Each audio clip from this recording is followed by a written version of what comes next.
우리가 앞으로 평생 해야 될 것 중에 하나고요. 그 예배는 어떻게 구성되어 있으며 예배를 어떤 마음으로 어떤 다짐으로 또 드려야 될까, 그런 것들에 대해서 우리가 좀 알아가고자 합니다. 우리 이 시간 한길교회에서 심우 중이신 우리 손재익 목사님을 모시겠습니다. 앞으로 나오실 때 큰 박수 부탁드립니다. 예,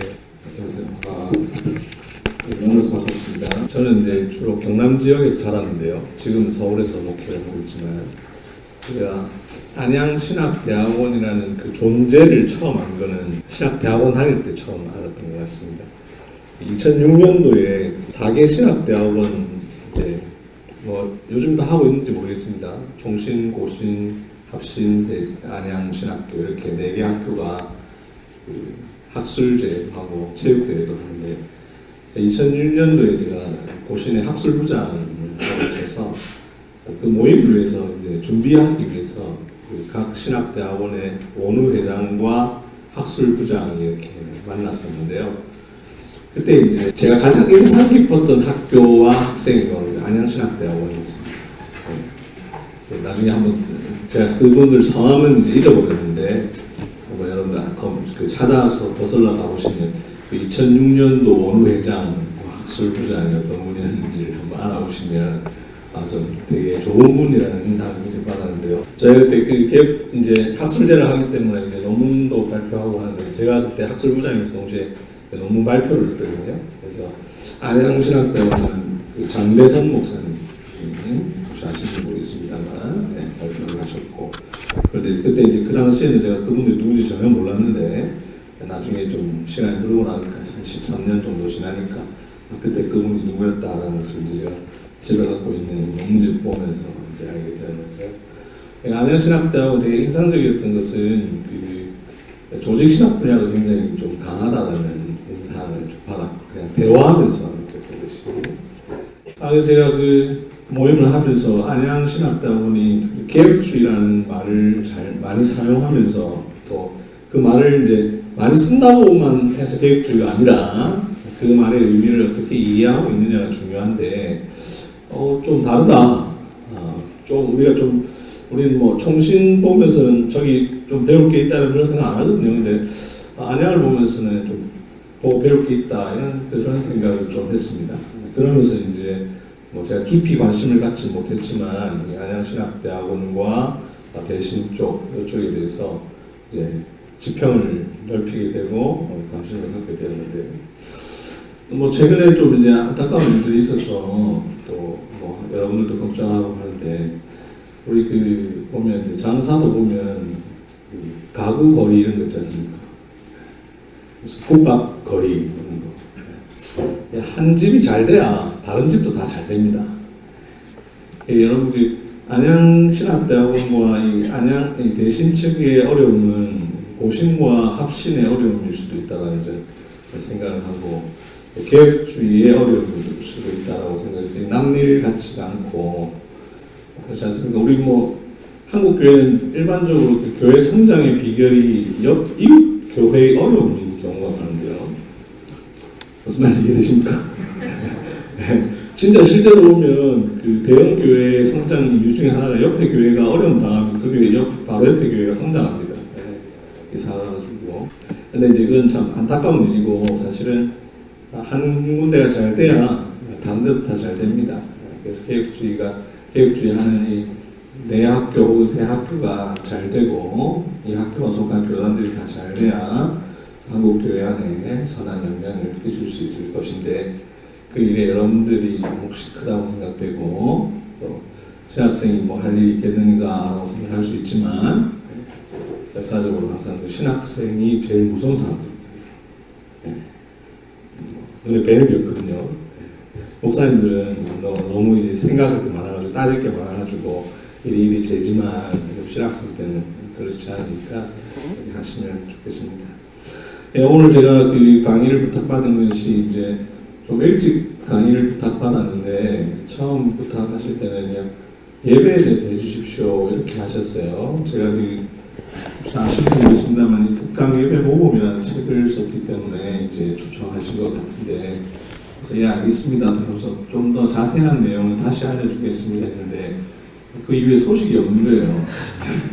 예배라는 주제로 강의를 해달라 하면 이제 할 수 있는데 도대체 예배에서 어떤 부분을 해야 되느냐를 이제 좀 이따 말씀해 주실 거라고 해서 기다리고 있었는데 조금 늦게 이제 답이 오셔가지고 그래서 여러분들이 원하시는 바와 조금 피트가 안 맞을 수 있지 않을까 하는 면에 있어서 조금 미리 죄송한 말씀 드립니다.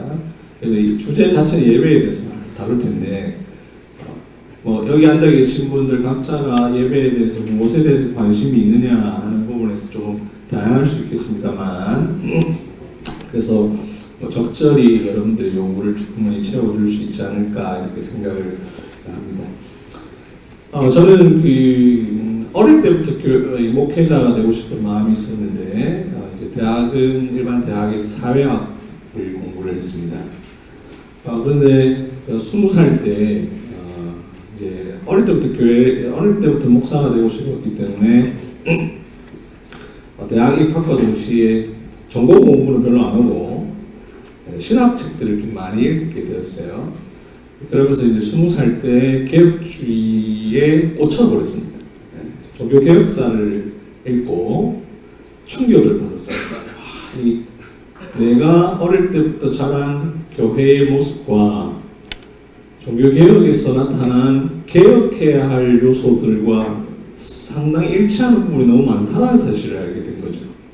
그러니까 우리 현재의 교회의 모습이 종교 개혁 이전의 모습과 오히려 닮았다는 아이러니한 사실을 발견하고 개혁주의 신학에 대해서 큰 관심을 갖게 되었는데 그러면서 초기에 특별히 관심을 가졌던 주제가 바로 개혁주의 예배입니다.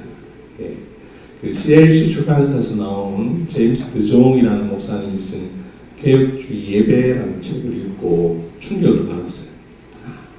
우리의 예배가 철저히 하나님의 말씀에 근거한 예배의 형태이고 그것으로부터 벗어난 것은 잘못된 예배라는 사실을 발견하게 되는데 특별히 이제 그 시점이 우리나라에 열린 예배라는 예배의 형태가 도입되었던 시절입니다.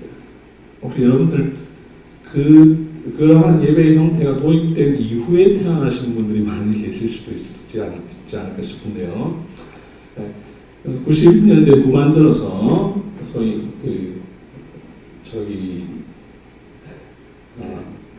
용산에 있는 모교회, 용산에 있는 큰 어떤 교회의 영향에 의해서 한국 교회 열린 예배라는 것이 들어왔죠. 그것이 어떤 예배에 있어서 한국 교회 일대 전환기를 마련해 줍니다. 관점에 따라 어떤 사람이 보기에는 예배가 좀 더 좋은 방향으로 갔다고 볼 수 있겠지만 우리 개혁주의적인 관점에서 볼 때는 한국 교회 예배가 정말 성경의 원리에서 크게 벗어난 말씀의 원리에서 크게 벗어난 형태로 가게 되었죠. 그런 경험들을 쭉 하면서 계속 대학 시절 신학을 혼자서 독학으로 공부를 하면서 늘 가졌던 의문들 중에 하나가 한국 교회가 왜 이럴까? 이럴 때에 그 문제가 어디에 있을까를 궁금했는데 신학대학원 입학하고 나서 답을 찾았습니다. 여기에 모든 문제가 있다고 말할 수는 없지만 상당수의 문제가 신학대학원에 있구나 하는 사실을 발견했어요. 그렇게 해서 발견한 그 현상들이 여러 가지가 있었지만 여러분들도 제가 다 각자 다양한 경험을 통해서 그런 경험들을 하셨을 거라고 보는데 안현신학대학원은 저희 고신보다는 조금 더 수준이 높아서 다를 수 있겠습니다만 1학년 입학하니까 컨닝하는 친구들도 있고 충격 아닙니까? 명색이 신학대학원에 입학했는데 어떻게 컨닝을 할 생각도 할 수 없는데 컨닝을 시키게 하는 모습을 보면서 첫 번째로는 이제 신학생의 자질, 앞으로 목사로 배출된 사람들의 자질이 신학대학원 입학하기 전에 이미 결정되어서 양질의 학생이 아닌 경우들도 있고 양질의 학생도 있고 굉장히 다양한 스펙트럼이 있어서 이것이 어떤 한국교회 문제의 한 이유가 아니겠는가 그런 생각을 했죠. 우리 컨닝뿐만 아니라 수업 태도나 여러 가지 면에 있어서 그런 분들이 있는데 특별히 예배와 관련해서 제가 신학대학원에서 답을 찾았던 것은 제가 예배에 관심이 있었으니까 이 안양신학대학원은 어떤지 모르겠습니다만 저희는 이제 커리큘럼상 예배학이라는 과목을 언제 배우냐면 3학년 2학기 때 배웁니다. 여러분들 언제 배웁니까? 혹시 과목이 없습니까? 네? 몇 학년 때? 1학년 2학기 때. 좀 다르네요. 네, 저희는 3학년 2학기 때 배워요. 저는 그 3학년 2학기 때 배우는 것 자체는 맞다고 생각합니다. 어떤 의미에서 맞냐면 예배학이라는 것은 사실 신학의 모든 것이 담겨 있는 거예요. 그죠? 우리 모든 신자들은 여러분들 지금 신학대학 제가 목이 좀 오늘 잠겨가지고 조금 죄송합니다. 근데 이제 말하는데 그게 지장 없을 정도로 잠겨서 굉장히 다행인데요. 우리 신학이라는 것은 어떤 신학대학원 다니는 사람들만 혹은 신학자들만 하는 게 아니라 사실 모든 신자가 다 신학자인데요. 왜 그러냐면 하나님이 누구신지를 배우고 알아가고 고민한다는 측면에 있어서 모든 성도는 신학자인데 이 신학의 총체가 잘 나타나는 현장이 뭐냐면 예배라는 현장이거든요. 예를 들어 우리 신학대학원에서 삼위일체론을 배우지 않습니까? 실론에서. 그걸 왜 배웁니까? 뭐 하려고 배웁니까? 그냥 한 분이니 세 분이니 위격이니 동일 본질이니 이런 어려운 말을 배우려고 하는 게 아니라 우리의 예배를 통하여서 삼위일체 하나님께 예배드림이 온전히 드러나도록 하기 위함 아니겠습니까? 물론 예배 안에 있는 또 기도라는 요소, 기도에 있어서 가장 중요한 것은 성부, 성자, 성령님에 대한 이해가 바르게 있어야 기도를 할 수 있지 않습니까? 성부 하나님께 예배 기도하고 성자 예수님의 이름으로 기도하고 성령님의 의지하여서 기도하는. 그래서 삼위일체를 배우면서 결국 예배를 위해서죠. 여러분들 과목 중에 설교학이라는 것이 있을 건데 설교학을 왜 배웁니까? 예배 중에 있는 설교를 위해서 배우는 거죠. 교회사는 왜 배웁니까? 교회사 안에 있는 다양한 논쟁들을 이해하고 하나님께서 어떻게 이 교회를 지금까지 보존해 주셨는가를 이해하는 것도 있지만 역사적으로 교회가 어떻게 하나님을 예배했는가를 이해함으로써 우리의 예배가 과연 바르고 건전한 예배인가를 확인한다는 측면에 있어서 배우는 것이죠. 교회론을 왜 배웁니까? 교회라는 건 예배하는 공동체인데 이 예배하는 공동체로서의 교회가 어떻게 되어야 하는가를 배우는 것이죠. 이렇게 제가 몇 가지 예를 들었습니다만 사실 모든 학문이라는 것은 신학의 모든 학문이라는 것은 궁극적으로는 예배를 위해서죠. 그래서 우리 보시네요. 우리 교수님은 삼위일체 하나님을 향한 성령으로서의 신학이라고 표현을 하는데 그렇죠? 우리의 신학함이라는 것은 삼위 하나님께 송영하기 위해서 예배하기 위한 것이죠. 예를 들면서 예배학을 제일 마지막에 배우는 것은 저는 의미 있다고 생각되는데 안양신학 때는 1학년 2학기 때 배운다고 하는데 언제 배우든 상관없이 이런 의미를 잘 이해하고 배우는 것은 필요하겠죠. 근데 이제 저는 신학대학원 다니면서 이제 3학년 2학기 때 배우니까 우리 학교 분위기가 어땠냐면 자, 3학년 2학기 되면 다들 이제 학생들이 어떤 마음을 가집니까? 네, 빨리 이제 졸업만 하면 되죠. 어떻게 하면 빨리 이곳을 떠날까? 네. 여러분들 모르겠습니다만, 아까 보니까 5학기 차 이렇게 자기를 소개를 하시던데, 6학기가 되면 어떻게 하면 빨리 내가 무사히 이 학교를 떠나서 다시는 저분들과 만나지 않을까 하는 이런 마음을 좀 갖잖아요. 그렇죠? 솔직하게. 네. 교수님들 안 계시다고 들었는데 혹시 여기 교수님 계십니까? 안 계시죠? 안 계시니까 우리 또 마음껏 얘기할 수 있습니다. 네. 왜 이 시간은 앉아 있는지, 왜 설교는 긴지, 왜 맨 마지막은 축도로 마치는지 이런 순서의 의미를 배워본 적이 없어요. 네. 그래서 제가 이 책을 썼는데요. 교회 현장에서 저는 여러분들이 앞으로 신학대학을 졸업하시고 사역할 때에 하나하나 좀 잘 가르치는 분들이 되었으면 좋겠습니다. 의외로 우리 이제 여러분들이 이제 어쨌든 교회에서 사역하시지 않습니까? 내가 사역자이기 이전에 살 때랑 사역자로서 살 때 이제 보는 눈이 확 달라지잖아요. 근데 보면 교인들이 잘 몰라요. 잘 모른다는 게 진짜 너무 몰라요. 그죠? 몰라도 너무 몰라요. 그리고 하나 가르쳐주면 또 금방 잊어버려요.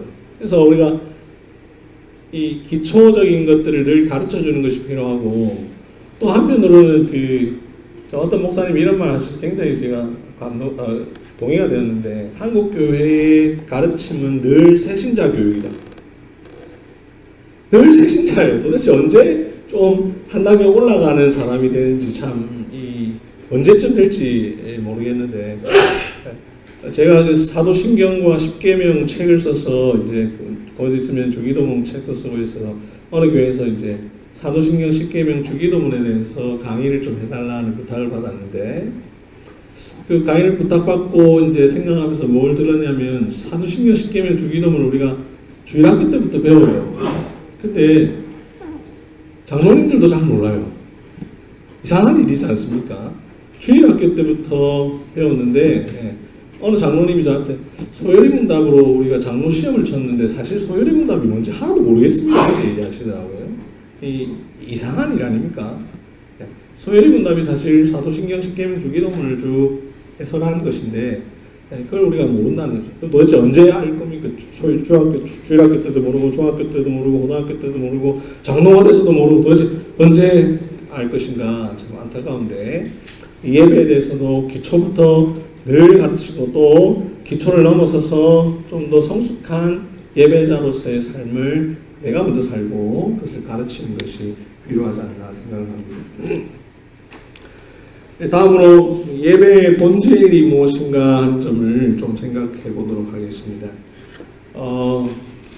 제가 부탁받은 강의 요청 받은 것 중에 하나, 예배가 무엇인지 본질에 대해서 이야기를 해달라 이렇게 말씀을 하셨는데, 예배라는 것은 그냥 간단하게 정의하면 구속받은 성도들이 그 구속받은 은혜를 감사하면서 삼위일체 하나님께 경배와 찬송과 영광을 돌려드리는 행위라고 할 수 있겠죠. 그죠? 제가 웨스트민스터 신앙고백서 21장에 보면 예배와 안식일에 관하여 라는 항이 있어서 제가 이렇게 쭉 인용해 왔는데, 보면 본성의 빛은 만물에 대한 주권과 통치권을 가지신 하나님께서 계시다는 것을 보여준다. 그분은 선하시며 만물에게 선을 행하시는 분이시다. 그러므로 사람은 마음을 다하고 성품을 다하고 힘을 다하여 그를 경외해야 하며 사랑해야 하며 찬양해야 하며 찾아야 하며 신뢰해야 하며 섬겨야 한다. 이렇게 되어 있습니다. 예배의 본질은 하나님께서 예배를 받으시기에 가장 합당하신 분이다라고 하는 사실에 대한 이해와 동의에 근거하고, 그렇기 때문에 그분을 우리가 경외하고 사랑하고 찬양하고 찾고 신뢰하며 섬겨야 하는 반응으로 나타나는 것이 예배다라고 할 수 있겠죠. 그래서 이 예배의 대상은 누구입니까? 성부, 성자, 성령, 삼위일체 하나님이죠. 이 웨스트민스터 신앙고백서에 보니까 예배는 하나님 곧 성부, 성자, 성령께만 드려야 하며 천사들이나 성인들이나 다른 어떤 피조물에게 예배해서는 안 된다 이렇게 되어 있습니다. 이 천사들이나 다른 성인들이나 어떤 피조물에게 예배하는 얘기가 중세 시대에 있었기 때문에, 그죠?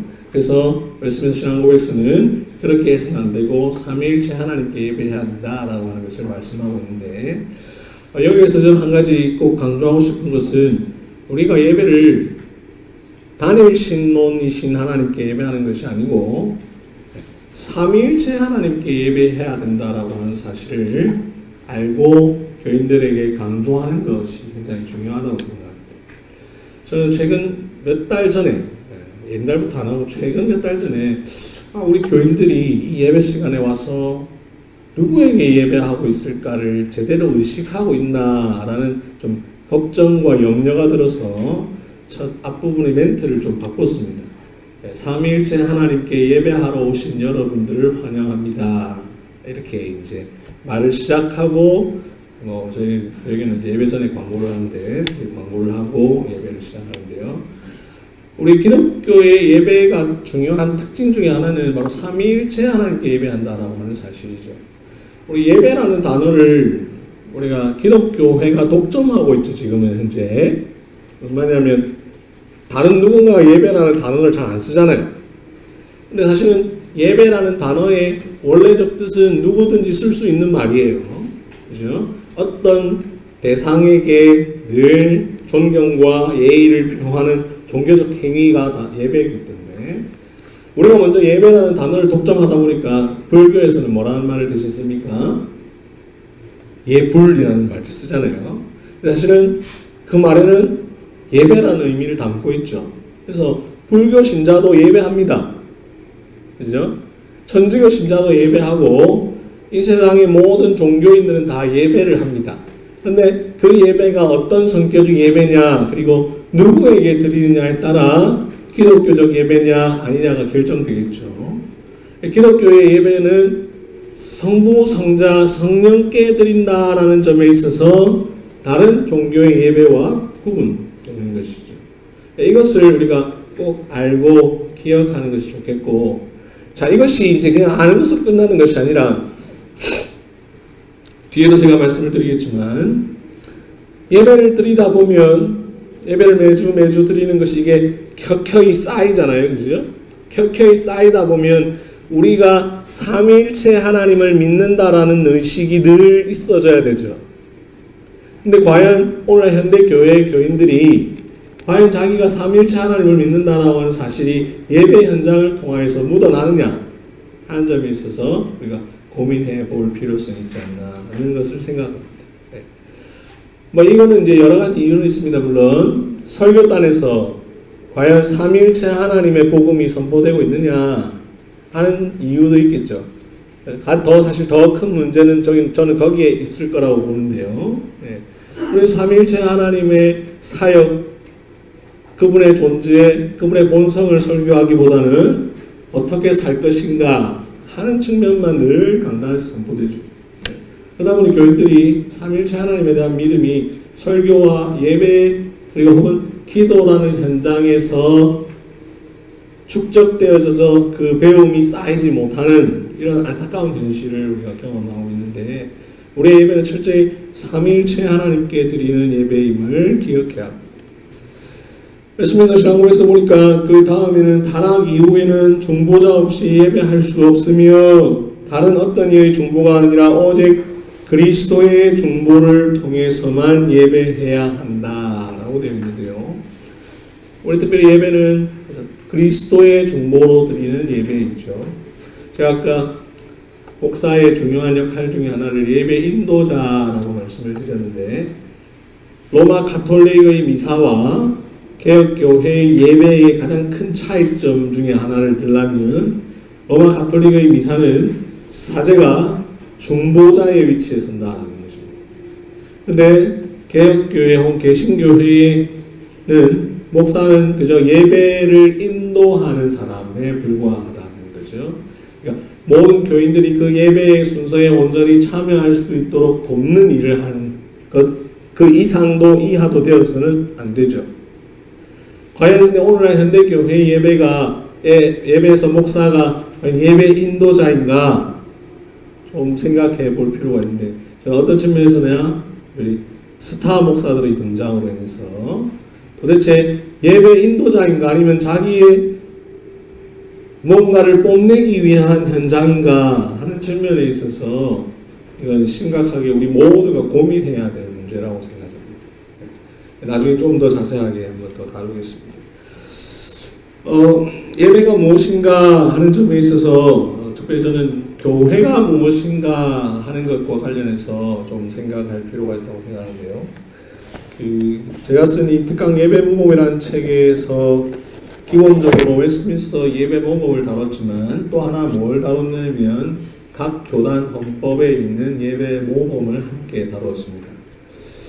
저는 이제 이거 오늘 대신측 헌법 책을 갖고 왔는데 제 집에 저는 고신 목사지만 고신, 합신, 합동, 통합, 대신, 국제개혁, 그다음 기장까지 헌법을 다 갖고 있는데요. 이건 이제 어떤 목사님 저한테 대신 헌법을 제가 구하지 못해가지고 어떤 목사님 저한테 주시는 건데, 그 모든 헌법에 보면 구성이 똑같습니다. 각 교단의 여러분 헌법을 학교에서 배우십니까? 구성이 다 똑같죠. 앞에 신앙고백서, 대유리문답, 서유리문답, 그다음 뭐 교회 정치, 권징조례, 그다음 예배 모범, 이것이 있습니다. 이 구성은 웨스트민스터 총회에서 작성된 문서들의 구성을 그대로 따온 거예요. 웨스트민스터 신앙고백서, 대유리문답, 서유리문답, 웨스트민스터 예배 모범, 그리고 웨스트민스터 예배 정치, 교회 정치, 이 5가지를 우리가 웨스트민스터 스탠다드라고 하는데, 웨스트민스터 표준 문서, 이것이 이제 우리 헌법에 그대로 담겨져 있는데요. 제가 우리나라의 주요 교단의 헌법들을 다 비교해 보니까 대동소이합니다. 다시 말하면 웨스트민스터 예배 모범의 기본적인 틀 가운데 이 서로 다 좋은 점, 장점들 다 서로 잘 연결 다 되어 있어요. 그걸 이제 제 책에서 자세하게 분석했는데 좀 죄송하게도 대신 헌법은 제가 분석을 안 했습니다. 왜 안 했냐면 통합, 합동, 합신, 고신 이렇게 4개의 교단을 쭉 비교했는데 이제 뭐 그냥 농담으로 오는 말씀드리면 여러분들 교단의 숫자가 좀 더 적고 해서 뺀 것도 있지만 대신이나 뭐 다 그 외에 나머지는 다 사실 합동 헌법과 거의 크게 다르지 않아서 분량상 더 넣으면 너무 많은 내용을 차지하니까 이제 빼버렸는데 제가 이제 오기 전에 다시 한번 더 읽어봤습니다만 뭐 아주 잘 되어 있습니다. 잘 되어 있고 합동과 합신과 이런 교단의 예배 모범과 크게 다르지 않게 잘 구성되어 있는데 이 예배 지침, 여러분들 그 헌법은 예배 지침이라고 되어 있는데 이 예배 지침을 설명하면서 제 1장이 뭐냐면 바로 교회와 예배입니다. 우리 교단, 고신교단의 예배 지침에도 보니까 제 1장이 교회와 예배입니다. 내용도 똑같습니다. 글자만 조금 다르지 똑같습니다. 제가 한번 읽어보겠습니다. 여러분들 걸 읽어드리겠습니다. 교회는 예수 그리스도의 십자가 공로로 구원받은 신자들이 모이는 공동체이다. 이 교회는 성령의 역사로 예배와 그 외의 사역을 통하여 하나님을 영화롭게 하고 영원토록 그를 즐거워하는데 그 존재 목적을 두어야 한다. 여기 교회가 무엇인지를 잘 정의해뒀는데 그 첫 번째 존재 목적이 예배와 그 외의 사역입니다. 교회는 예배 때문에 존재하는 거죠. 두 번째, 교회는 하나님의 말씀이 정확하게 선포되어야 하며 성례를 올바르게 집행하고 권징이 정당하게 시행되어야 한다. 여기에 바로 교회의 3가지 표지, 즉 신실한 말씀의 선포와 성례의 정당한 시행과 권징의 합당한 시행을 담고 있습니다. 우리 헌법이, 우리 고신, 합신, 합동, 모든 헌법, 대신 헌법이 백의 신앙고백서 29조가 말하는 교회의 3가지 표지를 분명하게 선언하고 있습니다. 이 교회의 3가지 표지는 다른 데서 나타나는 것이 아니라 예배 현장에서 나타나요. 예배 시간이 교회의 표지를 보여주는 시간이죠. 그 다음 부분을 좀 생략하고 2조를 보면 예배를 다루고 있습니다. 예배는 예수 그리스도를 믿음으로 하나님의 자녀가 된 신자들이 하나님의 은혜를 받은 자의 대표적인 행위이다.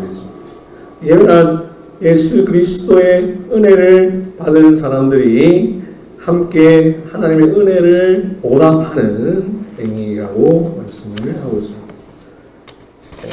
이 2가지 조항의 구성을 통해서 우리가 무엇을 생각하냐면 교회가 가장 해야 할 중요한 사역은 예배라고 하는 것이고 예배가 무엇인지가 그 교회가 어떠한지를 보여준다라고 하는 것을 우리가 꼭 기억해야 할 것입니다. 네, 잠시 쉬었다가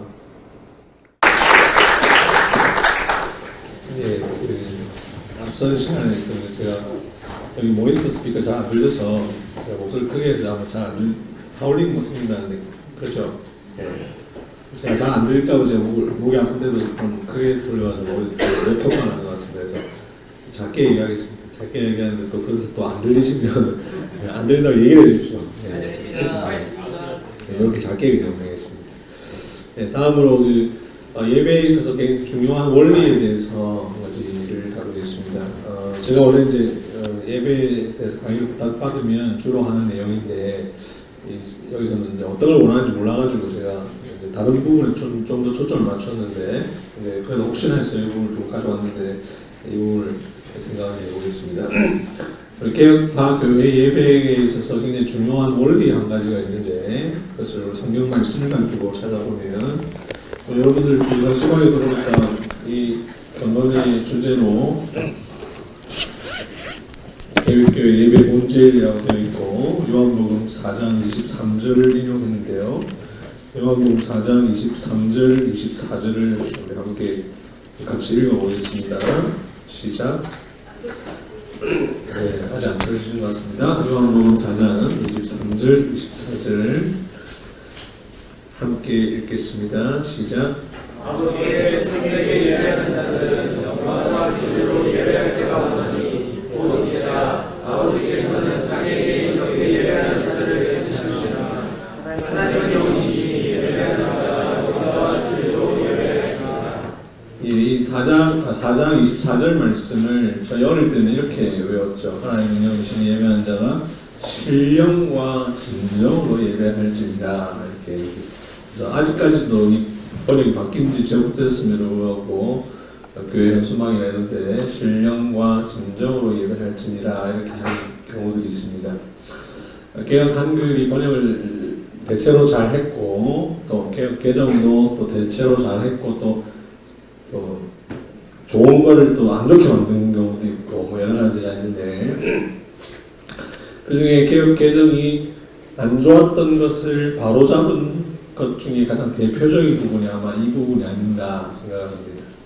이전 번역 때문에 우리는 옛날에 어릴 때 저는 이제 특히 고신교회에서 자랐기 때문에 지나치게 보수적인 분위기 속에서 예배는 신령하고 진정으로 드려야 된다. 어떤 그 태도, 자세 이런 부분에 주로 초점을 맞춰서 드렸습니다. 그래서 제 어릴 때 여기 올라오면 죽죠. 올라오면 죽으면 됩니다. 어디 신성한 강단에 올라오면 나는 그리고 뭐 지금도 나면 이제 이상하게 슬리퍼를 신고 올라옵니다. 신발 신고 안 올라오고 슬리퍼를 신고 올라오고 뭐 하여튼 예배 시간을 어떤 되게 신령하고 진정 이렇게 했는데 사실은 그 잘못된 번역에 기초한 잘못된 생각이고 물론 이제 예배를 우리가 거룩하게 드리는 건 필요하죠. 그건 다른 본문에서 찾아야 되고 이 본문에서는 하나님의 영이시니 예배하는 자가 영과 진리로 예배할지니라 라고 말씀을 하고 있는데 이것은 우리 개신교회 예배가 어떠해야 하는지를 아주 중요하게 보여주는 구절인데 특별히 영 안에서 진리 안에서라는 말입니다. 이 가운데 특별히 진리 안에서라는 부분을 좀 더 초점을 두도록 하겠습니다. 진리로 예배할지니라 라고 할 때 그 진리로 예배한다는 말이 무슨 의미일까? 성경에서 진리라는 말은 크게 두 가지로 사용됩니다. 하나는 예수 그리스도이죠. 내가 곧 길이요 진리요 생명이니 라고 해서 그래서 우리가 진리로 예배해야 한다라고 하는 것은 그리스도를 중보로 삼아 예배해야 한다라는 한 측면이 있고 또 하나 성경에서 진리란 말씀을 가리키죠. 요한복음 17장 17절에 보면 저희를 진리로 거룩하게 하옵소서 아버지의 말씀은 진리니이다 이렇게 예수님께서 대제사장적 기도를 통해서 말씀을 하십니다. 이 말에 근거해서 진리로 예배해야 한다라는 말은 말씀에서 우리에게 예배하라고 한 방식대로 예배해야 한다라는 것을 의미합니다. 여러분 진리는 영원 불변한 것이지 않습니까? 네, 말씀도 역시 영원 불변한 것이죠. 그래서 이 진리의 말씀대로 예배하는 것은 영이신 하나님을 바르게 예배하는 매우 중요한 측면이 되죠. 이 말씀을 가지고 우리 믿음의 선배들은 매우 중요한 원리 하나를 제시했으니 그것을 가리켜서 예배에 있어서의 규정적 원리라고 이야기합니다. 여러분 5글자 따라해 봅시다. 규정적 원리. 이 규정적 원리라고 하는 것이 매우 중요한 원리인데요. 성경에서 우리에게 예배를 어떻게 드려야 하는지에 대해서 명확하게 지시해주고 있다라고 하는 원리죠. 이것이 루터파 예배와 우리 개혁파 예배의 가장 중요한 차이점 중에 하나라고 할 수 있는데, 루터파 예배는 성경에서 하지 말라고 한 것만 안 하면 되고 나머지는 마음대로 해도 된다라고 하는 원리를 사용합니다. 이걸 규범적 원리라. 근데 우리는 성경에서 하라고 한 것만 해야 된다라고 하는 것이 규정적 원리입니다. 이 개혁교회 예배의 가장 중요한 특징 중에 하나가 이 규정적 원리인데, 이 요한복음 4장 24절에서 말하는 진리로 예배할지니라 라는 구절뿐만 아니라 또 곳곳에서 우리는 찾아볼 수 있는데, 그 중에 하나로 레위기 10장을 보겠습니다. 레위기 10장 1절 2절, 레위기 10장 1절 2절에 보면 나답과 아비후가 죽습니다. 그죠? 2절에 불이 여호와 앞에서 나와 그들을 삼키매 그들이 여호와 앞에 죽은지라. 뭘 잘못했길래 죽기까지 합니까? 1절에 보니까 나답과 아비후가 각기 향로를 가져다가 여호와께서 명령하시지 아니하신 다른 불. 이 현장은 지금 레위 10장의 현장은 지금 제사의 현장이죠. 그래서 구약으로는 제사이고 신약적 상황으로 접근하면 예배를 드리는 시간이라고 볼 수 있겠습니다. 하나님께서 어떤 불을 사용하라고 분명하게 말씀을 하셨기 때문에 그 불을 써야 됩니다. 뭐 어떤 불인지 우리 정확히 알 수는 없지만 아무튼 뭐 불이면 다 불이지 뭐 이런 생각할 수 있겠지만 어쨌든 본문에서 그렇게 이야기하고 있으니까. 그런데 하나님께서 하라고 한 것이 아니라 다른 자기 마음대로 임의로 이렇게 하면 하나님 좋아하시지 않겠나라고 생각해서 다른 불로 사용했더니 그 불이 자기가 사용한 그 불이 오히려 자기를 삼켜서 죽게 되는 이런 결과를 낳게 되죠. 구약에서 누가 죽게 되는 일은 뭐 때문에 죽을 정도는 아니잖아요, 그죠? 우리가 볼 때 하나님도 참 너무하시지 죽이기까지 하시는가? 그런데 이제 이 성경에서 특히 성경 전체에서 그 가운데 특히 구약에서 누군가를 죽이시는 일은 그만큼 매우 엄중하다라고 하는 사실을 우리 모두에게 계시해 주시기 위한 것입니다. 뭐 예를 들면 민수기 13장인가요? 14장인가요? 정확하게 기억이 안 나는데 안식일에 불을 피우다가 걸려가지고 죽습니다. 네. 안식일에 나무하러 가다가 불을 피우는 나무하러 가다가 죽습니다. 안식일에 나무하러 가는 거 잘못한 것이지만 죽을 것 정도 되나 이런 생각이 들 수 있지만 그것을 이제 그렇게 하면 안 된다라고 하는 사실을 우리에게 보여주시기 위한 어떤 계시적 의미를 담고 있죠. 사도행전 5장에도 보면 그 아나니아와 삽비라가 그 헌금을 속여서 냈지 않습니까? 그죠? 죽죠.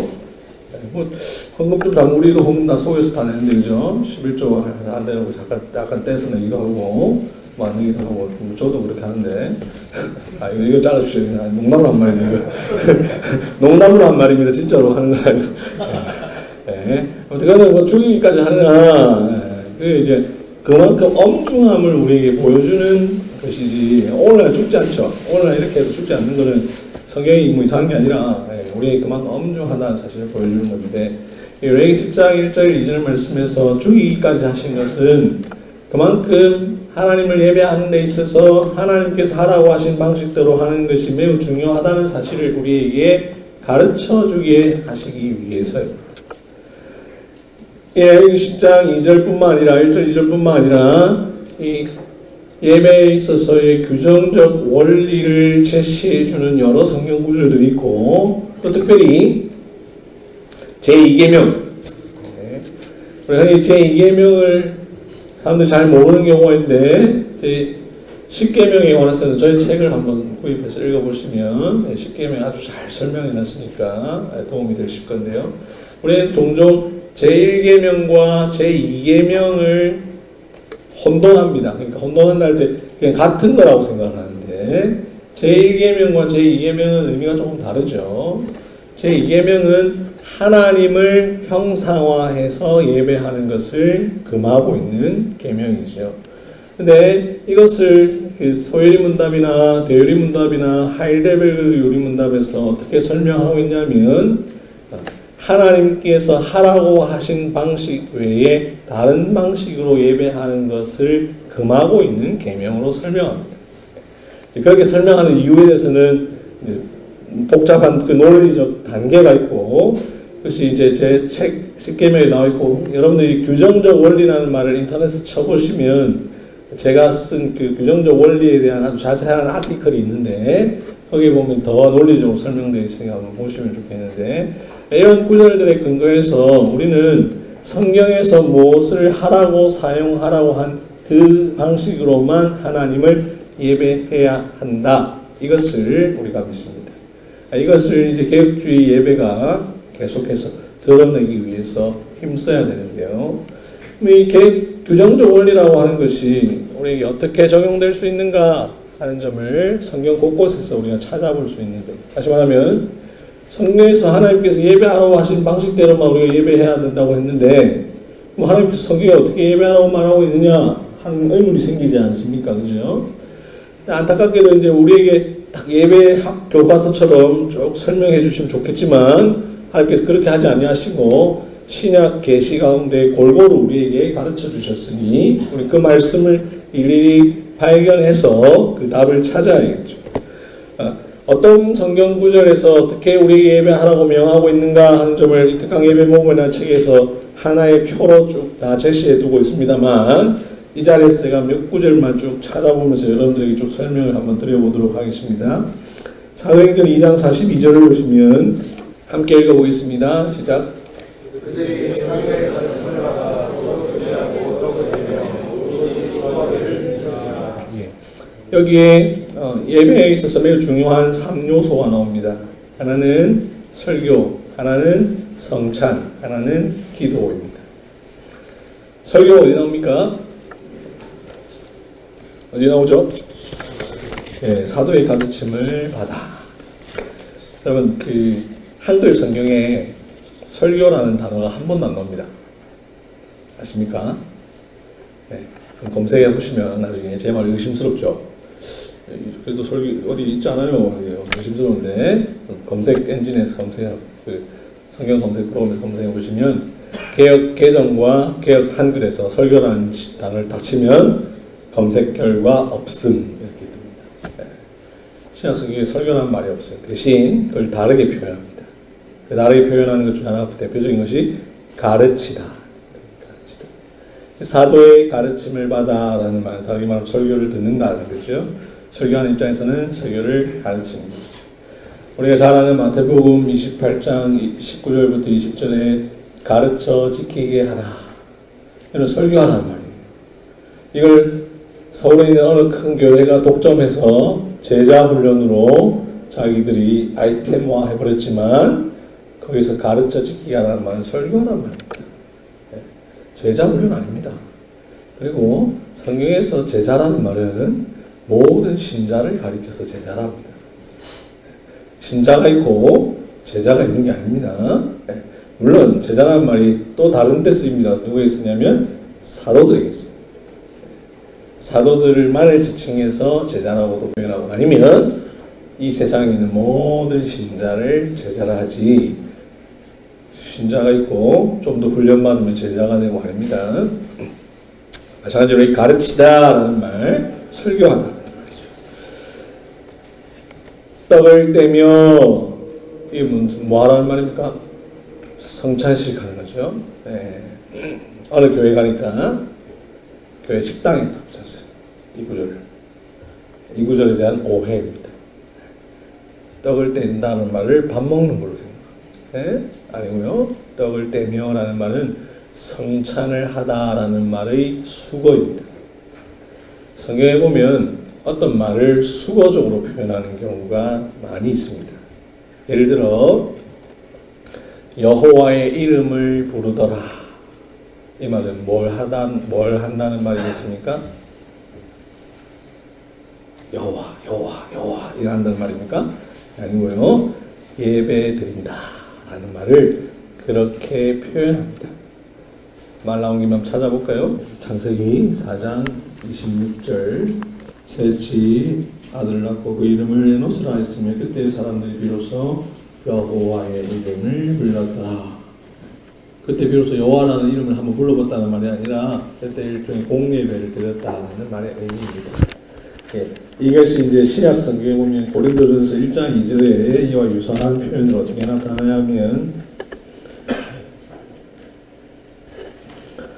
고린도전서 1장 2절에 중간쯤에 보면 각처에서 우리 주 곧 그들과 우리의 주 되신 예수 그리스도의 이름을 부르는 모든 자들에게 예배한다는 말입니다.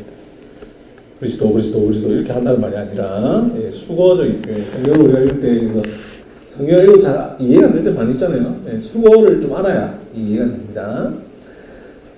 떡을 떼며라는 말은 떡만 뗐다는 말이 아니라 성찬을 포도주도 잔도 함께 나눈다는 말이죠. 여기서 말 나온 김에 말씀을 드리면 현대 교회 예배 순서 중에 성찬이라는 순서 중에 하나 많이 생략되고 있는 안타까운 순서 중에 하나가 뭐냐면 빵을 떼는 이걸 파테이크라고 하는데 이 빵을 떼는 장면을 교인들에게 보여주지 않는 것, 다 잘라놓은 카스테라를 나눠주는 것, 이게 이제 안타까운 겁니다. 그래서 떡을 떼며 이 빵을 떼어 예수님께서 제자들에게 나눠주시는데 그 떼는 장면을 모두에게 보여줌으로 온 교인들로 하여금 우리 주 예수 그리스도께서 우리를 위하여서 자신의 살이 찢어지셨다라고 하는 사실을 눈으로 보여주는 것, 이것이 필요하죠. 우리가 성찬을 할비는 visible word, 눈에 보이는 설교라고 말씀을 했기 때문에 가시적으로 보여주는 것이 굉장히 중요합니다. 우리 현대교회, 한국교회의 성찬식은 다들 눈 감고드립니다. 예수님 죽으신 거 자꾸 막 묵상한다고 눈을 다 감고 있는데 그게 아니고 사실 눈을 뜨고 해야 됩니다. 성찬은 눈에 다 우리 주님께서 보라고 해주신 제정하신 성례인데 눈을 다 감고 하는 것은 좀 잘못된 거예요. 눈을 뜨고 보여주는 장면들이 필요한데요. 여기 떡을 떼며라는 말이 있고 오로지 기도하기를 힘쓰니라 라는 말씀, 이 말씀에 근거해서 말씀, 성찬, 기도라고 하는 예배의 중요한 요소들을 우리가 찾게 되는 거죠. 사도행전 20장 7절을 한번 볼까요? 여기에 설교라는 말과 성찬이라는 말이 우리가 흔히 쓰는 말이 아닌 다른 말로 표현되고 있습니다. 역시 뭘로 표현되고 있습니까? 설교와 강론. 자, 설교라고 검색하면 안 나오지만 강론은 나옵니다. 우리 여러분들 교회 중에 뭐 강론이라고 예배 순서로 쓰는 교회도 있죠, 그죠? 없습니까? 네, 우리 교단에 보니까 강론, 뭐 강설, 설교 뭐 이렇게 다양하게 쓰는데 네, 이 강론은 설교의 한 종류 중에 하나. 설교가 갖고 있는 여러 가지 요소들 중에 한 부분으로서 강론인데 어쨌든 이 구절에 보니까 강론을 듣고 있는데 강론을 듣기 위해서 무슨 날에 뭐 하려고 원래 모였습니까? 그 주간의 첫날에 떡을 떼려고 모였죠. 떡을 뗀다는 것은 성찬을 행한다는 말이고 자 그래서 성찬과 말씀이 예배의 중요한 요소인데 언제 모였습니까? 그 주간의 첫날, 즉 일요일. 자, 우리가 안식교가 이단이다라고 얘기하는 이유 중에 하나가 여러 가지겠지만, 사람들이 토요일 날 예배 드리잖아요. 우리는 일요일 날 예배 드립니다. 성경 안식교인들은 이렇게 얘기합니다. 성경에 일요일 날 예배하라는 말이 어디 있느냐? 네. 그러니까 일요일 날 예배하라 이런 명시적 말이 없다라는 거예요. 근데 우리는 성경을 그런 식으로 해석하지 않죠. 네. 토요일 날 예배드리는 장면이 복음서까지는 나오는데 그 이후에 나오지 않고 사도행전 이후부터는 그 주간의 첫날, 즉 일요일 날 예배하는 장면이 등장하는 것을 성경에서 발견합니다. 바로 첫 장면이 사도행전 20장 7절 말씀이죠. 그래서 웨스민스터 신앙고백서에도 보면 구약의 안식일과 신약의 안식일을 비교하면서 이제 일요일이 신약의 안식이다라는 사실을 말할 때에 그 근거 구절로 삼는 대표적인 말씀이 바로 이 사도행전 20장 7절입니다. 그 주간의 첫날에 떡을 떼며 사도의 강론을 들었습니다. 이런 말씀에 근거해서 예배의 중요한 요소로 설교와 성찬을 이야기합니다. 고린도전서 16장을 보겠습니다. 고린도전서 16장 2절 너희 각 사람이 수입에 따라 모아두어서 내가 갈 때에 연보를 하자. 여기 연보라는 말이 뭐죠? 헌금이죠, 그죠? 네.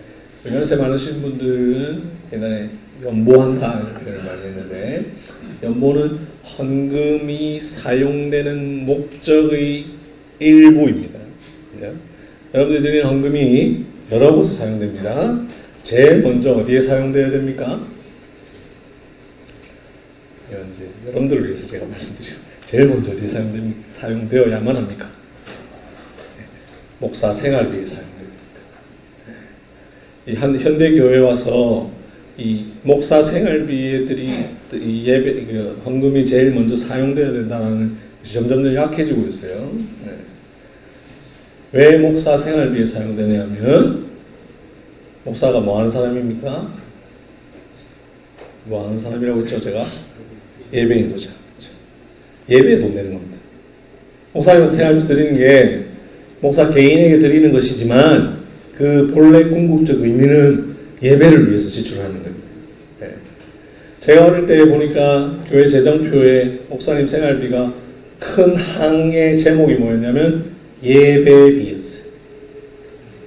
21세기 들어와서 교회가 점점점 타락하니까 우리 모교회는 말고 모교회는 그 이후 제가 안 가봐서 잘 모르겠고 요즘 현대교회의 재정표를 보면 인건비 교회가 타락하고 있는 겁니다. 왜 목사에게 주는 것이 인건비입니까? 그래서 이 교회에서 공동회 인건비 줄입시다. 본질이 자꾸 왜곡됩니다.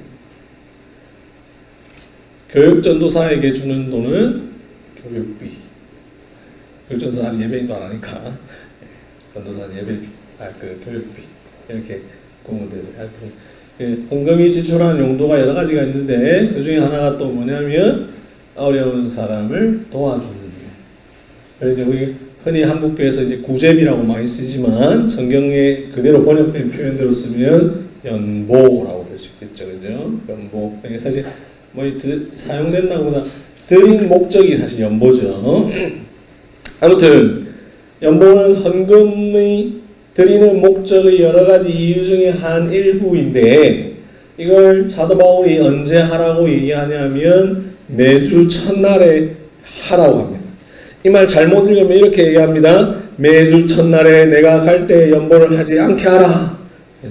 잘못 읽으면 매주 첫날에 연보하지 마라 이렇게 된다. 그게 아니고 매주 첫날에 너희가 다 해놔서 내가 갔을 때 그때 특별히 뭐 따로 하지 말라는 거예요. 그죠? 그러니까 주일 예배 시간에 꼭 있어야 할 순서로 헌금이 왜 있어야 되느냐? 우리는 성경에서 답을 찾는 겁니다. 교회가 돈이 있어야 되니까 하는 게 아니고요. 물론 그것도 있지만 성경에서 예배의 중요한 요소로 이 말씀을 하고 있기 때문에 에베소서 5장 19절과 골로새서 3장 16절 두 개 다 같은 건데 에베소서 5장 19절만 보겠습니다. 시와 찬송과 신령한 노래로 서로 화답하며 너희의 마음으로 주께 노래하며 찬송하며 이 구절은 특별히 칼빈이 예배 음악과 관련해서 매우 중요하게 생각했던 성경 구절인데요. 우리가 하나님을 어떻게 찬송해야 할 것인가 할 때에 그 도구는 시와 찬송과 신령한 노래고 그 방식은 너희의 마음으로 주께 노래하며. 그래서 우리 웨스트 신앙고에서 보면 마음을 다하여 마음 깊은 곳에서 시로 찬송해야 된다 이렇게 이야기하죠. 그래서 이 성경 구절에 근거해서 예배 중에 찬송이라고 하는 순서가 포함되어지는 것이죠. 이렇게 이제 몇몇 구절을 살펴봤고 또 뭐 마지막 하나 더 보면 고린도후서 13장 13절 시작. 주 예수 그리스도의 은혜와 하나님의 사랑과 성령의 인도하심이 너희 우리와 함께 있으시리라. 네, 이제 나중에 축도하고 싶죠, 그죠? 해볼 거 아닌데 축도할 때 이 구절을 사용하지 않습니까? 왜 축도라는 순서가 있고 왜 이 구절을 사용해서 하느냐? 성경에서 말하고 있기 때문이에요, 그죠? 근데 여러분도 이제 이것을 뭘 또 할 수 있냐면 왜 축도라는 순서가 제일 마지막에 있습니까? 이 성경 구절의 위치를 보고 알 수 있죠. 이 성경 구절뿐만 아니고요. 여러분 자세히 보시면 서신서의 모든 마지막 구절은 다 축도입니다. 볼까요?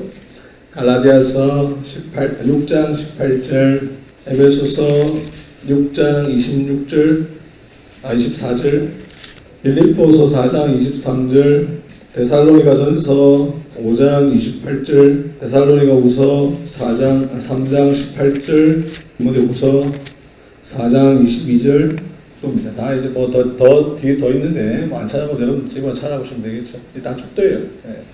맨 마지막에 축도가 있죠. 우리 이제 예배라는 형식이 오늘날 우리가 듣는 예배 형식이 어떻게 형성되었는가 우리가 이제 1세기부터 쭉 이렇게 생각을 해볼 수 있겠는데 최근에 이제 제가 쓴 책과의 경쟁작으로 1세기 그리스도인의 예배 이야기라는 얇은 책이 나와서 그 책이 더 많이 팔려가지고 제가 좀 화가 나는데 그 책 별로 볼 거 없습니다. 내용이죠. 별로 내용이 없는데 왜 많이 팔리는지 모르겠는데요.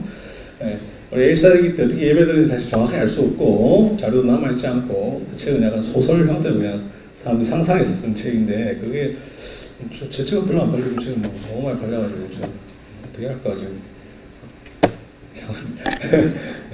그 초대교회 예배 어떻게 됐을까 우리가 이제 어느 정도 후대 쪽 역사를 더 추적할 수 있는데 그 중에 하나가 이제 뭐냐면 서신서를 쭉 읽는 게 예배입니다. 서신서를 쭉 읽는 거예요. 편지를 이제 받잖아요. 옛날에는 이제 이걸 회람 한다는데 회람. 우리는 지금 다 성경 다 갖고 있잖아요, 그죠?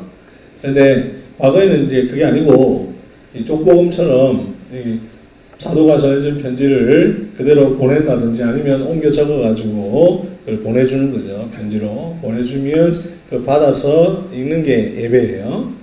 제일 마지막에 뭘 항상 읽냐 하면 이 축도를 읽는 거예요. 그러다 보니까 이게 점점점 축도라는 순서로 하나의 형성되었다는 것을 우리가 이제 어떤 추측해 볼 수가 있습니다. 이런 성경 구절들이 제일 마지막에 오는 것을 통해서 우리 예배의 맨 마지막 순서로 저희 축도 혹은 강복선언 혹은 복의 선언이 선포됨으로 예배를 마치게 되는 겁니다. 이렇게 이런 성경 구절들 속에서 답을 찾는 겁니다. 우리의 예배는 우리가 마음대로 예배드리는 것이 아니라 이렇게 예배드리면 좋겠다라고 하는 것이 아니라 하나님의 말씀이 철저히 예배의 요소로 사용되어야 됩니다. 우리가 개혁주의자들이 늘 하는 말이 오직 성경, 솔라 스크립투라라는 말을 많이 하는데 그건 구호가 아니라 실제 우리의 목회 현장에서 그대로 묻어놔야 되는데 예배에도 역시 마찬가지로 그렇게 묻어놔야 됩니다. 그래서 예배에 지금 뭐 몇 가지 요소들을 말했지만 이런 요소뿐만 아니라 어떻게 할 것인가 하는 측면에 있어서도 성경의 가르침을 잘 생각해야 되겠죠. 근데 이제 성경을 문자적으로 적용해서는 안 되겠고 물론 뭐 예를 들면 성찬식을 어떻게 할 것인가 처음 예수님께서 제자들과 함께 최후의 만찬을 행하실 때에 어떤 자세로 하셨겠습니까? 한번 말 나온 김에 또 한번 찾아볼까요? 누가복음 22장 14절 말씀이 이제 그 위에 제목에 보면 뭐라고 되어 있습니까? 예, 마지막 만찬이잖아요. 이게 성찬식 이제 첫 제정하시는 장면이잖아요. 때가 이름에 예수께서 사도들과 함께 어떻게 하셨죠? 앉으셨죠. 근데 여러분들 성경에 보면 앞에 숫자가 붙어 있어요. 그죠? 숫자 따라가 보면 뭐라고 되어 있습니까? 5장 29절 하나줄을 보라. 이 사람들이 책 쓴 사람이 귀찮아가지고 이렇게 써놨어요. 바로 써주면 될 텐데. 자, 그럼 5장 29절로 가봅시다. 5장 29절에 보니까 뒷부분 중간쯤부터 보니까 세리와 다른 사람이 많이 함께 앉아 있는지라 되어 있죠. 그죠? 그 앉아라는 말 앞에 숫자가 있습니다. 예. 뭐라고 되어 있습니까? 기대어 누워 있는지라. 자, 다시 생각해 보면 누가복음 22장 24절에서 예수님께서 제자들과 함께 기대어 누워 있었습니다. 여러분 혹시 이런 예수님 뭐 이런 걸로 만든 영화 같은 거 혹시 보시면 그렇게 진짜 그렇게 누워서 이렇게 합니다. 선찬시하는 장면을 이렇게 누워가지고 약간 지금 제가 보여드린 민망해서 안 보여드리는데 이렇게 앉은 게 아니에요. 우리가 흔히 생각하는 최후의 만찬 그림 때문에 자꾸 착각해야 되는데 무슨 좋은 식탁에 예수님 딱 둘러가지고 앉은 게 아니고요. 기대어 했다고요. 자, 그러면 우리도 오늘날도 성찬식 이렇게 하면 될까? 이런 것 때문에 성경 본문을 그대로 맹목적으로 적용하면 안 됩니다. 이제 이것 때문에 이제 신학이 필요한 거죠. 우리가 성경만, 간혹 이제 여기 계신 분들도 성경만 있으면 된다라고 생각하는 분들 간혹 계실 텐데, 아닙니다. 그렇게 되면 우리가 이상하게 해야 될 것들이 굉장히 많습니다. 오늘 하는 것이 다 잘못된 것들이 많고, 신학적 작업들을 쭉 해야 됩니다. 이제 이런 부분들 궁금하시면 이제 더 공부를 좀 더 하시면 되겠습니다. 아무튼 우리가 오직 성경이라고 하는 것이 우리의 목회 현장과 우리의 신앙생활에서 철저히 묻어서 나와야 될 터인데 과연 우리의 예배가 과연 그러한가 하는 점을 늘 고민하고 하셔야 되지 않겠나 싶습니다.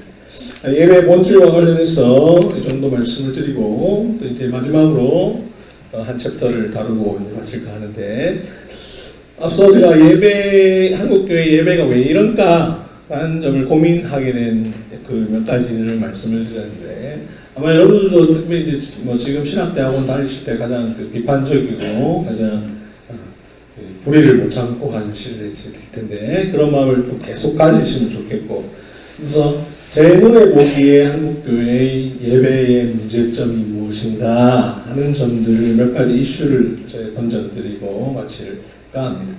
여러분들이 또 아까 제가 잠시 들으니까 또 이렇게 제가 강의를 하고 나면 아마 3, 4, 5 모여서 여러 가지 대화들이 나누어지게 될 텐데 저도 이제 옛날 그런 추억들을 이제 막 밤새서 얘기하고 40이 넘으니까 밤새서 얘기하는 게 좀 어렵습니다.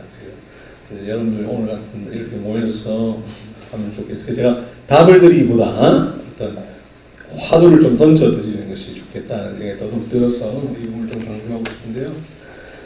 오늘 함께 예배의 첫 번째 문제는 저는 말씀 중심의 예배가 사라졌다라고 하는 것이 아닌가 싶습니다. 우리가 흔히 한국교회의 장점하면 말씀 중심이라고 하지만 정작 오히려 말씀 중심의 예배가 아닙니다. 어떤 의미에서 말씀 중심의 예배가 아니냐면 방금 우리가 규정적 원리를 통해 생각해본 이런 예배의 모든 시간이 하나님의 말씀이 지배해야 된다는 측면에서 있어서의 말씀 중심의 예배가 아닐 뿐만 아니라 사실은 설교도 그렇고 다 이 말씀에서 오히려 더 벗어난 현실을 보게 되죠. 저는 케이블 TV를 통해서 기독교 방송을 거의 안 보는 편인데 간혹 이제 강사로 이렇게 갔다가 숙소를 잡아주면 거기 이제 케이블이 나오니까 저희 집에 케이블이 안 나와서 보는데 보면 확 진짜 리모컨을 확 던지고 싶은 마음이 수도 없이 듭니다. 도대체 성경 본문을 왜 읽었는지 그 성경 본문에 대한 설명을 없고 그냥 자기 썰만 계속 풀다가 마치는데 저는 더 화나는 건 그 교회에 회중들이 많다는 거예요. 우리 교회보다. 오직 성경으로만 설교하는 우리 교회의 회중보다 왜 그렇게 말도 안 되는 그럴싸한 것도 아니고 전혀 많이 되지 않는 설교를 하는 교회의 회중들이 많이 장식하고 있느냐 안타까운 것이죠.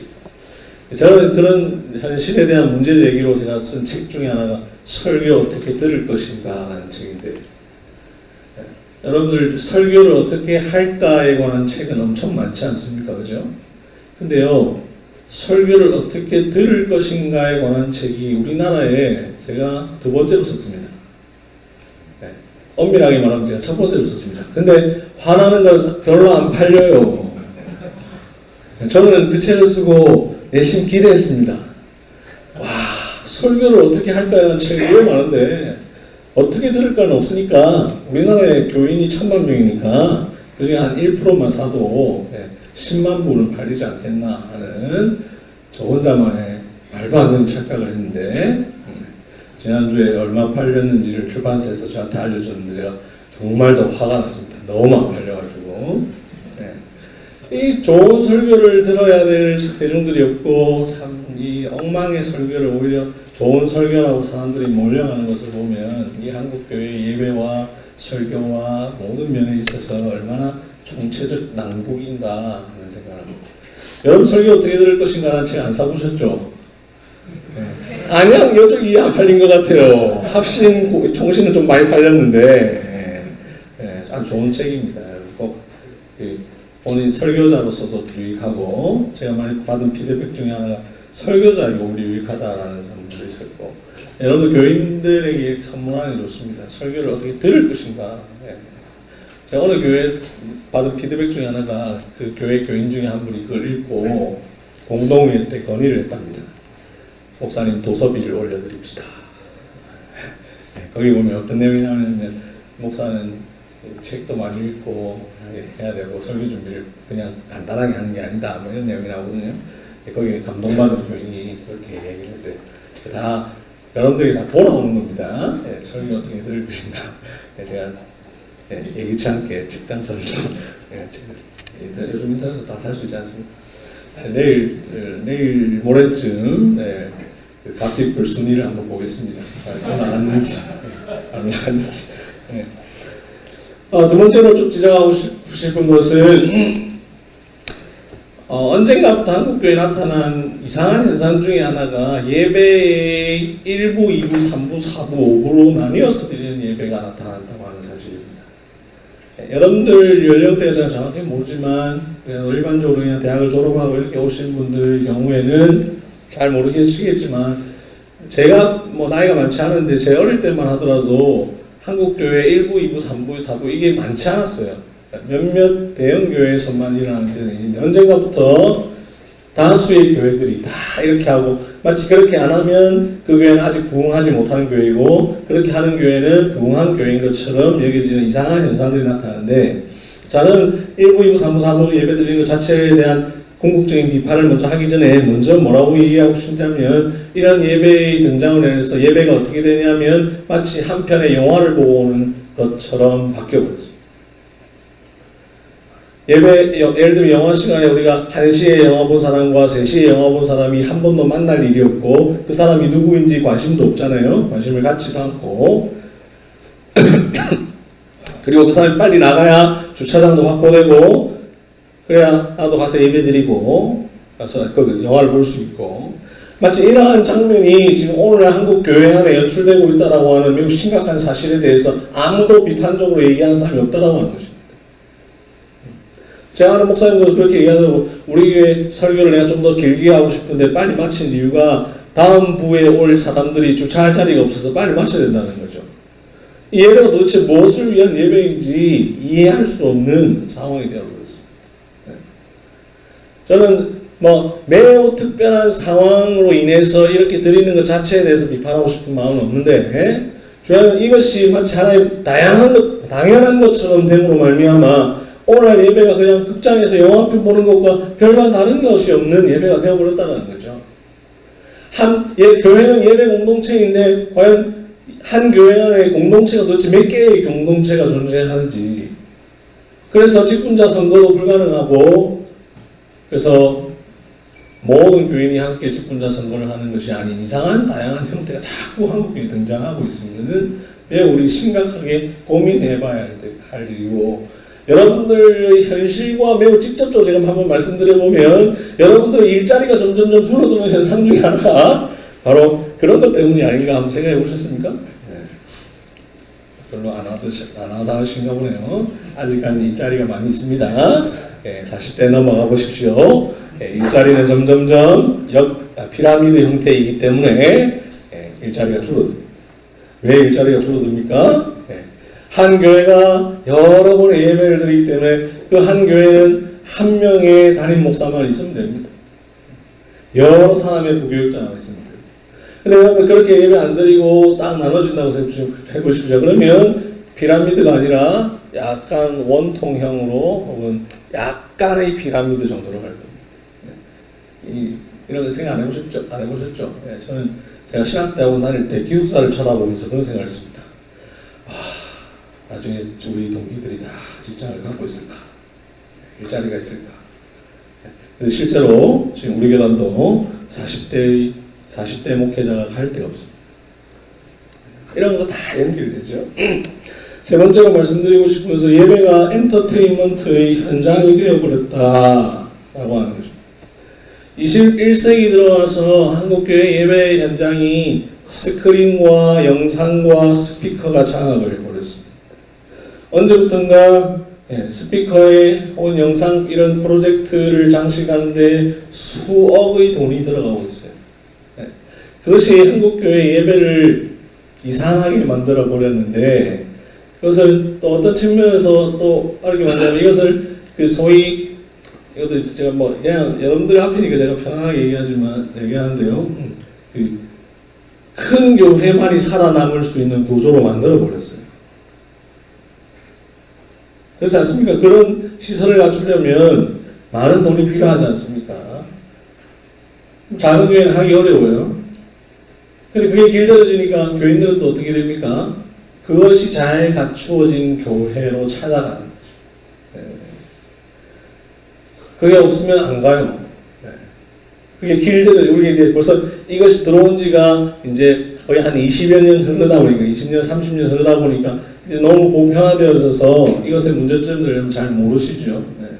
못 이렇게 인지하는 것이 조금 다르실 겁니다. 네, 한국교회 예배가 너무, 저는 이거 자체가 하면 안 된다, 이런 것보다도, 그죠? 이것이 오히려 예배의 본질을 엎어버려서 장식해버렸다는 거죠. 차지해버렸다는 거죠. 그러나 우리 교인들이 성경책을 안 들고 교회에 오죠. 그리고 어떤 화려함에 취해서 그 화려함이 과연 예배의 본질인 것처럼 되고. 얼마 전에 우리 동기 목사님이 이제 유학을 마치고 돌아와서 인지를 찾기 전에 자기가 나름대로 소위 좀 우리나라 유명한 교회들을 찾아서 예배를 좀 드려봤다는데 그분이 저에게 얘기해준 그러한 교회들의 특징이 뭐냐면 예를 들면 반주를 할 때요 카메라 줌을 쫙 하면 손가락을 쫙 비춘답니다.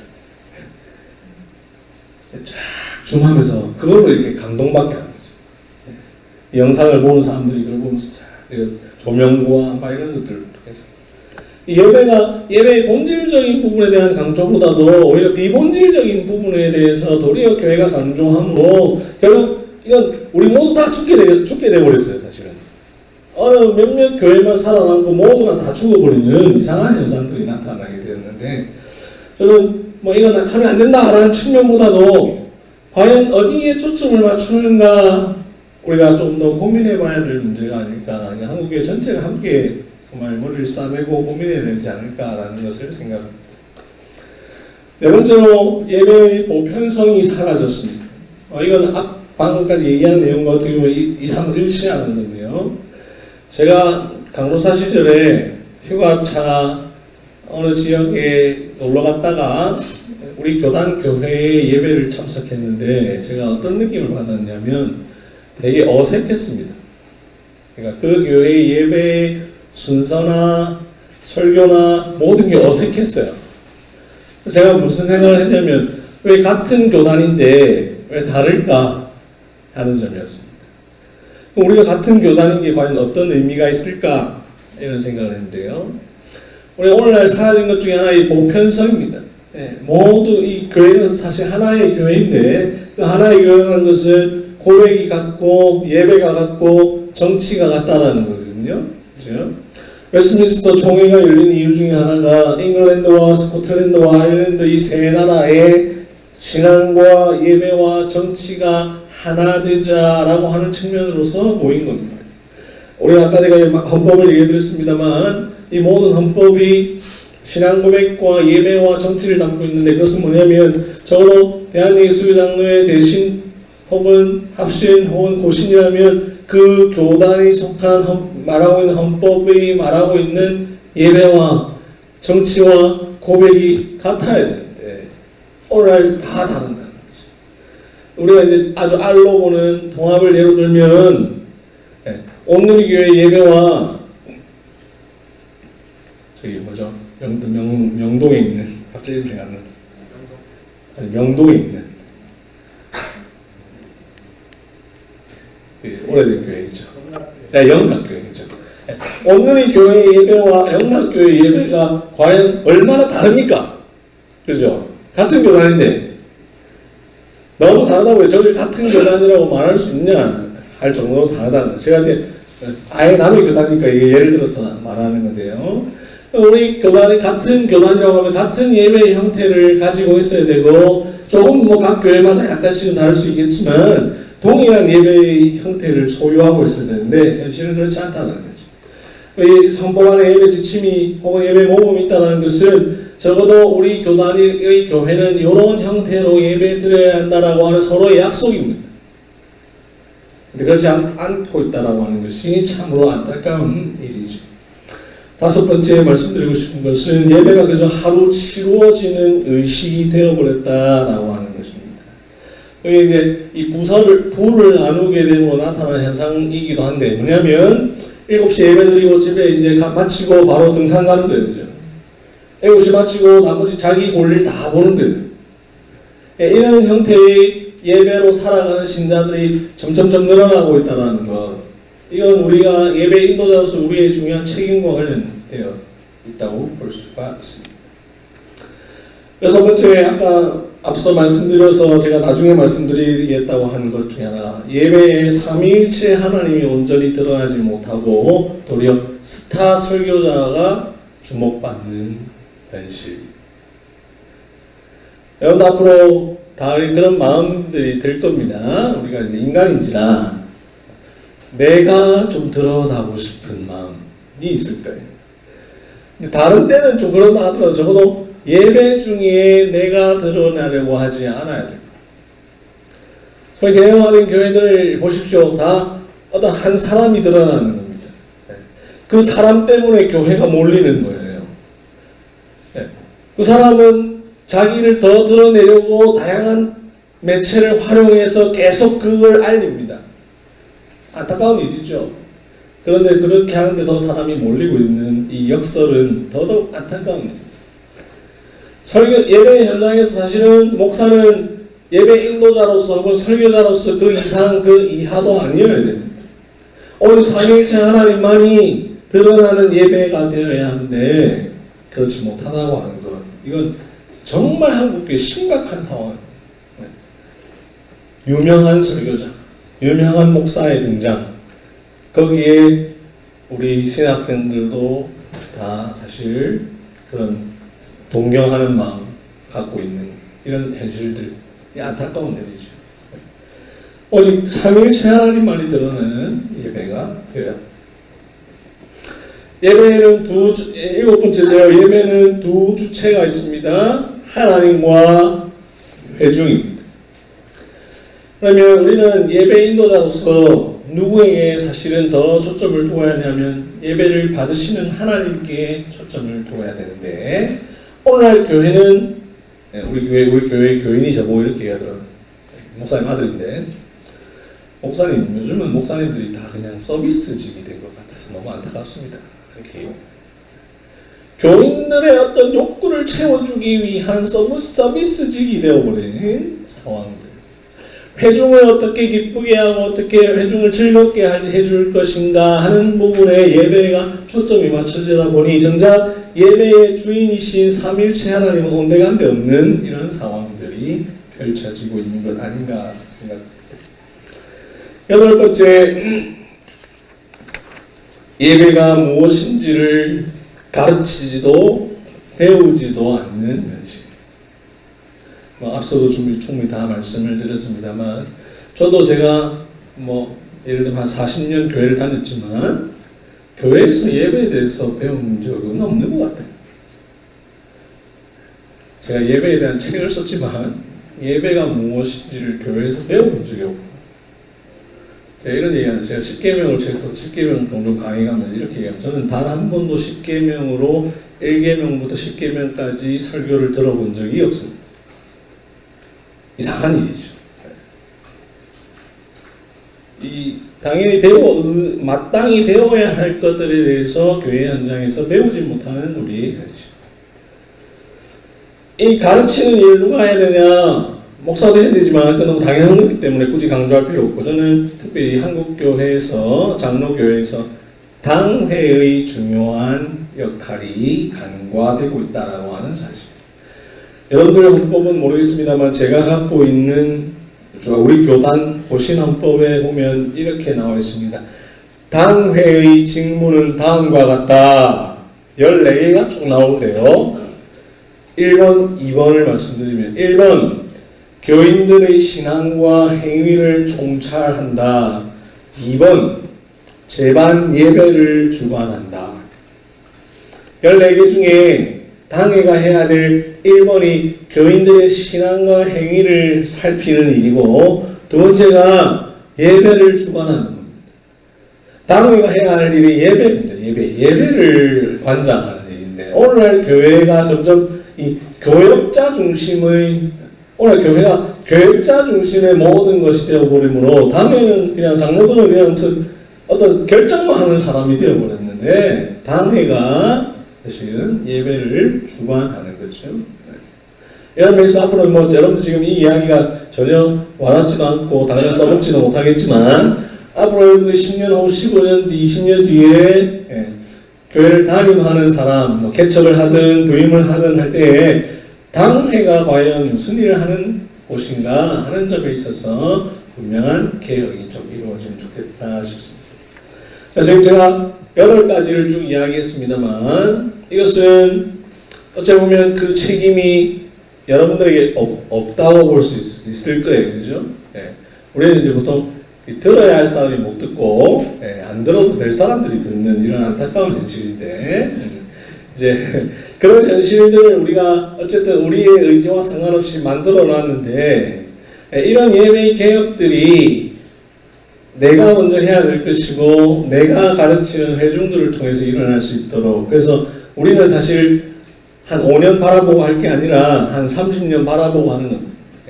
30년 뒤에 한국 교회가 어떠할 것인가 할 때 아마 이제 암울하긴 한데, 암울하지만 우리들이 이런 의식들을 가지고 살아가면서 우리 여러분들의 예배가 바르게 될 수 있도록, 그래서 끊임없이 공부하고 고민하고 그것을 풀어낼 수 있기를 바랍니다.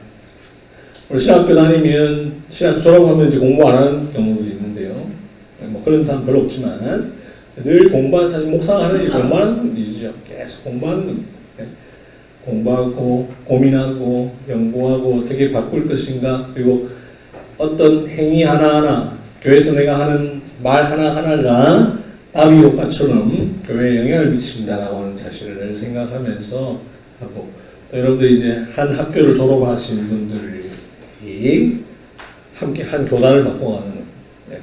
저는 사실 작은 꿈 중에 하나가 이 특강 예배 모범의 다른 교단 헌법들을 쭉 비교를 해놨는데, 보니까 제가 뭐 합동이나 통합을 좀 약간 밑으로 본다고 말씀드렸지만, 통합식 헌법을 보니까 예배에 대해서 정말 설명을 굉장히 잘 해놨어요.